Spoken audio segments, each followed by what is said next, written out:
तो दोस्तों, मैं दीपक कुमार।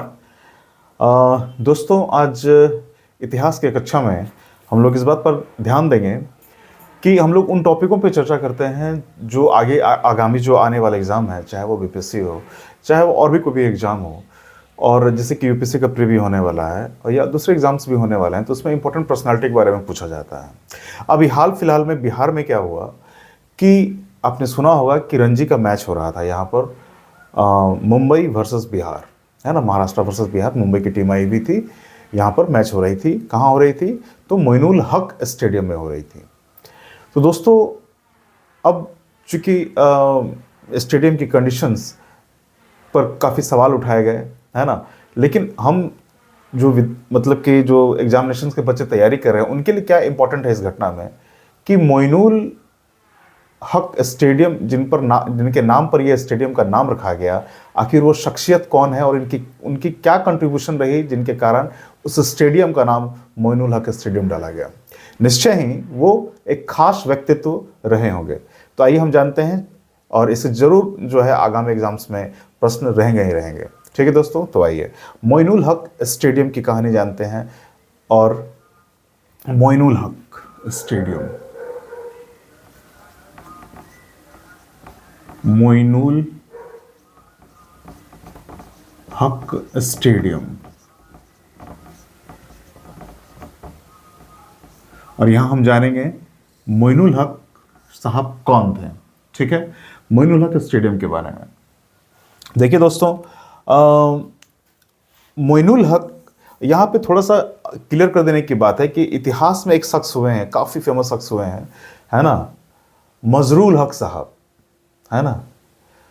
मजरूल हक साहब जो सदाकत आश्रम से कांग्रेस का जो मतलब कि पटना में आपको ऑफिस है इंडियन नेशनल कांग्रेस का, आज़ादी के समय से ही और अभी भी है सदाकत आश्रम के स्थापना में। तो मजरूल हक साहब का काफ़ी योगदान रहा है। तो उनका नाम है मजरूल हक साहब। ठीक है, मोहम्मद मजरूल हक, और ये हैं सैयद मोहम्मद मोइनुल हक। ठीक है, तो यहाँ कन्फ्यूज़न नहीं करना है ना। इस बात को तो सबसे पहले ध्यान में रखना है। ठीक है, हम कुछ भी चीज़ों को अपने एग्जामिनेशन पॉइंट ऑफ व्यू से देखते हैं, है ना, और आपको वही सिखाते हैं। इनके इनकी कहानी जो है, इनका पूरा नाम जो है सैयद मोहम्मद मोइनुल हक है। सैयद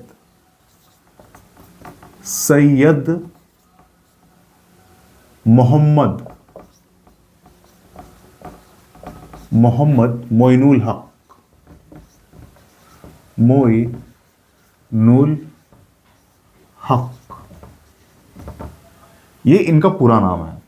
ठीक है, अब इनके बारे में कहानी हम धीरे धीरे सुनते जाएंगे, है ना, और कॉन्सेप्ट बिल्डअप करेंगे। ठीक है, और एग्जामिनेशन में ये क्वेश्चन आता है और आएगा ही आएगा, है ना। तो और ये क्वेश्चन जो है आपको मेंस में भी आ सकता है, जो बीपीएससी का मेंस होगा, है ना, उसमें भी पूछा जा सकता है, इंटरव्यू में पूछा जा सकता है। तो इसलिए ये टॉपिक ही बड़ा इंपॉर्टेंट हो गया है, इसलिए इसकी जानकारी जरूरी है। देखिए, एक ये एक्चुअली थे कहाँ के? तो नालंदा में एक बड़ा पॉपुलर स्थान है, नालंदा जिला में अस्थावा, है ना। गांव का नाम है अस्थावा। ठीक है, अब इस पॉइंट को लिखते जाइएगा, अस्थावा, है ना। नालंदा, ये कहाँ के, किस डिस्ट्रिक्ट के हैं? तो नालंदा जिले के हैं, है ना, नालंदा जिला। ठीक है, और गांव कौन सा है इनका? अस्थावा। काफ़ी पॉपुलर गांव है ये। ठीक है, अस्थावा, अस्थावा के रहने वाले हैं, यहीं इनका जन्म हुआ। देखिए, इनकी शिक्षा दीक्षा पहले तो गांव में ही हुई, फिर उसके बाद ये बाहर निकलकर जो है एमए अंग्रेजी माध्यम से जो है इन्होंने कंप्लीट किया, अंग्रेजी विषय से एमए। और फिर उसके बाद इनकी नौकरी जो है एज अ प्रोफेसर, है ना, ये कटक, उड़ीसा, कटक में जो है रेवंशा कॉलेज में लगी एमए प्रोफेसर के रूप में। ठीक है, अब देखिए कि ये अब थोड़ी सी कहानी हम जान लें कि मोइनुल हक स्टेडियम का नामकरण कब हुआ। तो 1973 में क्या हुआ कि विधानसभा का सेशन चल रहा था, है ना। उसी समय ये खबर आई कि सैयद मोहम्मद मोइनुल हक साहब का इंतकाल हो गया है ना। ये बात विधानसभा में गूंजी। ठीक है, जो विपक्ष के नेता थे, है ना, वो भी उन्होंने भी जो सांत्वना प्रकट की, और जो मुख्यमंत्री साहब थे उस समय के, उन्होंने भी 2 शब्द कहे, और जो इम्पोर्टेंट नेता थे उस समय के सभी लोग विधानसभा में अपना वक्तव्य देते हैं और श्रद्धांजलि प्रकट करते हैं।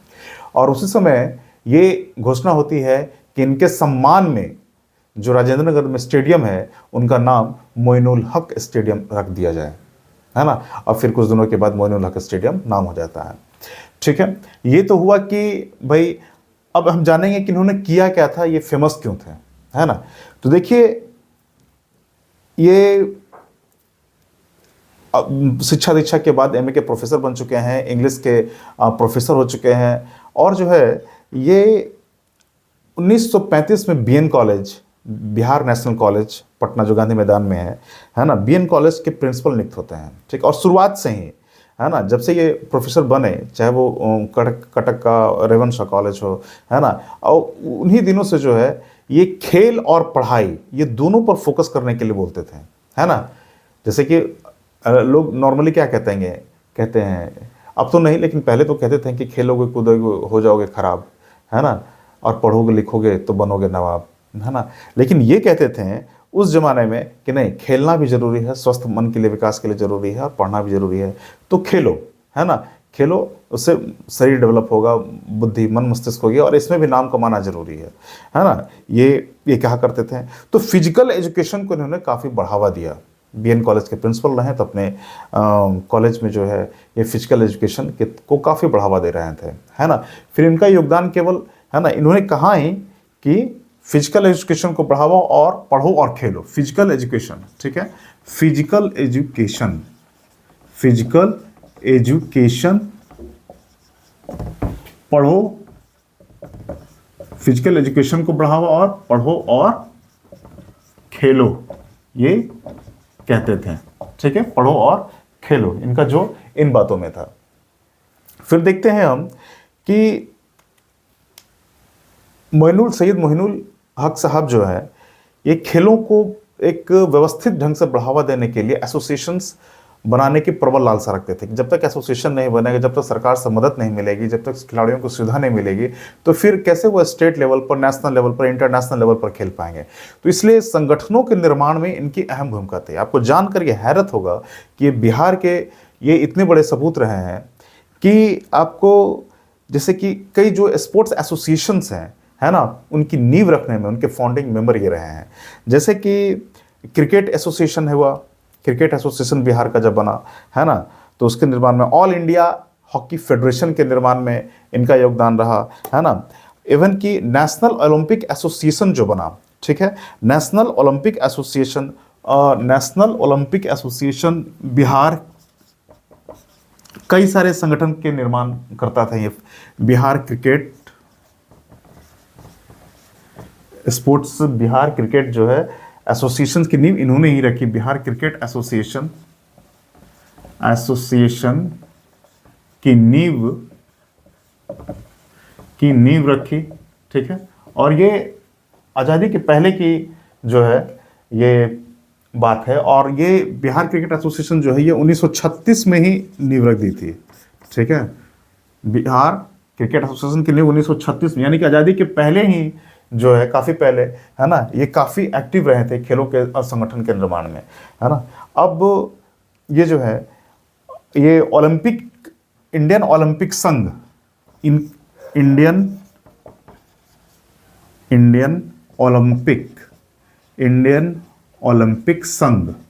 इंडियन ओलंपिक संघ के 19 साल तक ये सेक्रेटरी रहे। 19 साल तक सेक्रेटरी, कितना महत्वपूर्ण पद है ना। और इनको 19 साल सेक्रेटरी रहे हैं सैयद मोहम्मद मोइनुल हक साहब। अब इसी तरीके से हॉकी फेडरेशन को भी बनाना है, इसी तरीके से फुटबॉल एसोसिएशन का भी निर्माण इन्होंने किया है ना। तो ये जितने भी भारत के मशहूर ऑर्गेनाइजेशंस आप देख रहे हैं, तो कहीं ना कहीं सैयद मोहम्मद मोइनुल हक साहब का उसमें योगदान रहा है। ये अन्य लोगों को भी प्रेरित करते थे, और सरकार के माध्यम से बात करके एसोसिएशंस का निर्माण करने का इनका बहुत, मतलब कि बड़ा योगदान माना जाता है पूरे भारतीय खेल परिदृश्य में, है ना। अब जैसे कि इनके बारे में, ये स्टूडेंट के हक के लिए काफ़ी ज़्यादा सक्रिय रहे थे कि बीएन कॉलेज में जो स्टूडेंट यूनियन था उसको बनाने के लिए काफ़ी इन्होंने मेहनत की थी और ये बढ़ावा दिया था बच्चों को, है ना। और उस समय बीएन कॉलेज का जो कहा जाता है कि जो स्टूडेंट यूनियन था वो काफ़ी मजबूत था, है ना। और ये परंपरा जो कहीं ना कहीं है आज भी हम देख सकते हैं। फिर क्या है कि इनको उन्हीं देखिए, अब अंग्रेज सरकार भी चूंकि अच्छा काम कर रहे हैं तो अंग्रेज सरकार भी इनको पुरस्कृत कर रही थी। आज़ादी के पहले भी इन्हें जो है नाइटहुड की उपाधि जो है, ऑर्डर ऑफ नाइटहुड की उपाधि इनको मिल चुका है। 1930 में ही अंग्रेज सरकार के द्वारा 1930 में ही अंग्रेजी सरकार के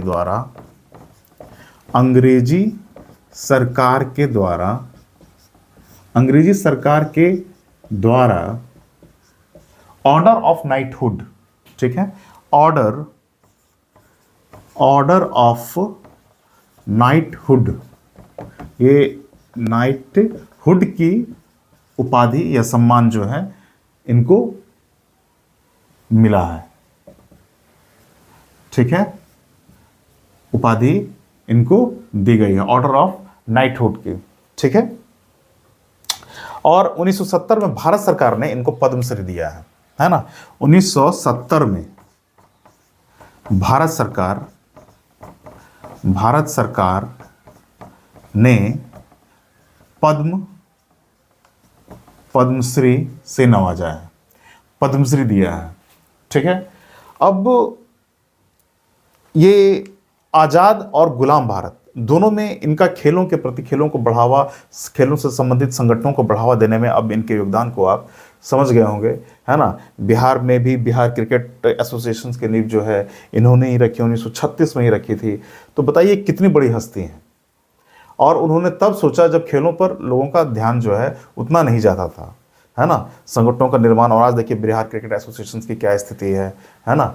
तो अब देखिए कि अब जो है आप अच्छी तरीके से आप समझ गए होंगे कि जो राजेंद्र नगर में स्टेडियम है उसका नाम मोइनुल हक स्टेडियम क्यों पड़ा। मोइनुल हक साहब कौन थे, है ना, इनकी क्या महत्ता थी, ठीक है। तो और ये किस तरीके से बिहार से जुड़े थे, पूरे भारत से जुड़े हुए थे, है ना। और एक चलते चलते एक बात इनके बारे में और भी मैं कह दूं कि जो है आज़ादी के पहले तो हम लोग देख ही रहे हैं कि इनका योगदान है ना। आज़ादी के बाद भी 1951 में जो एशियाई गेम्स की शुरुआत हुई, ठीक है, इसको मैं मिटा दूं।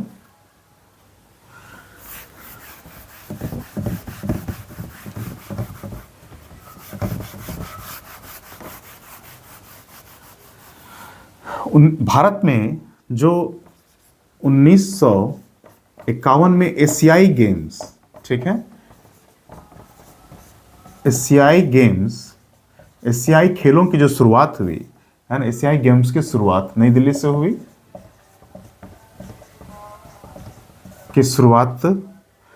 नई दिल्ली से, यानी कि भारत से हुई।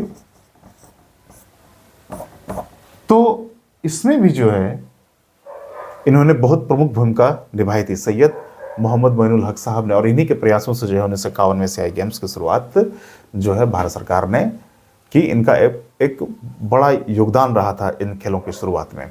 तो ठीक है, तो इस प्रकार से देखिए कि फिजिकल एजुकेशन के क्षेत्र में जो है भारत के मशहूर ऑर्गेनाइजेशंस के निर्माण में इनका बहुत बड़ा योगदान देखने को मिलता है। तो इस तरीके से जो है, और हॉकी चाहे फुटबॉल हो, चाहे दूसरे गेम्स हो, सबको बढ़ावा देने के प्रति इनका झुकाव था। तो अब हम समझ चुके होंगे कि आप जान गए कि मोइनुल हक साहब कौन थे, सैयद मोहम्मद मोइनुल हक, उस स्टेडियम का नाम क्यों पड़ा।